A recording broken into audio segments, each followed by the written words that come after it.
In the previous video we demonstrated how you can display event data on a dialog component inside the new embedded calendar control in the dialog, and we showed how you can display the orders from Northwinds on the dialog. In this video we're going to explain some of the principles behind the techniques used in this component over here. So I'm going to close this down now and look at now a much simpler version of this dialog, where you can see I've got for January I've got event 1, event 2 and event 3 shown over there. So again, just like in the previous video, we've placed an embedded calendar control over here, and then we've gone to the calendar, and this time we've set the width to 0.5 inches of the item cell, and you can see here we're just displaying some static data. So I'm going to go back now and again look at the events, and you can see here we're calling a JavaScript function called calendar_draw items. So let's go now to our JavaScript and look at the calendar_draw item JavaScript function that handles the draw. So the first thing that I'd like to point out is the actual data that's getting plotted on the calendar. So you can see here I've hard-coded some data. So I've got a JSON object, so you can see the JavaScript curly brackets to indicate that we have a JSON object, and then inside the JSON object I have some JSON data, and JSON is just simply name value pairs, where the value can be an array or an object. So for each item in the data over here, you can see the key value is the date of the item on the calendar where I'd like to plot some information.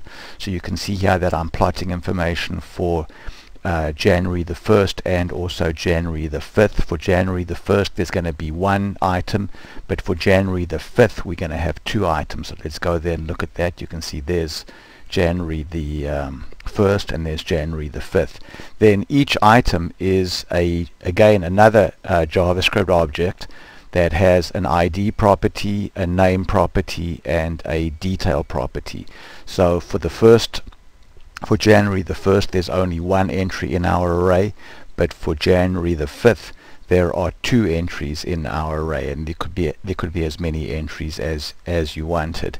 Then you can see that the calendar draw item function gets called and passes in three different arguments: element, which is the ID of the element that's currently being drawn; date, which is the date of the element that is currently being drawn; and then type, which is the type of element that's being drawn.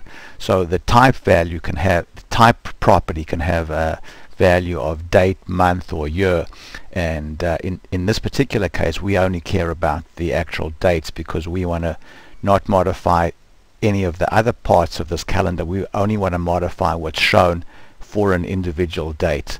So we're saying that if we're currently drawing a date item, then what we want to do is modify the HTML of the element. So you can see that the next thing that we do is we check to see whether we actually have data.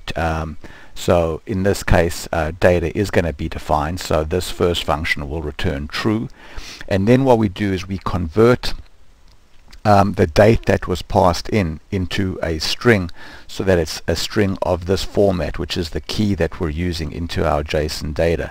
So we're using get full year, which is going to return say 2012. Then we're returning the month, but this is a zero-based month, so we're going to add 1 to it, and then we're getting the day from the date. So this date string now is going to basically be a string that matches the keys in our JSON data. So let's pause now and pick this up in the next video.